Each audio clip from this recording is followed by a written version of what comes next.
ausalt öelda see tunne, mis sees on ausalt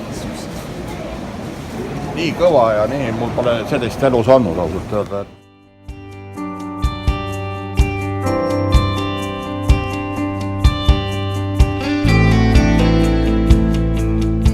Selle hübriidbussi pealt öeldi küll lahedalt, et eestlased, buss, raudselt kõige parem.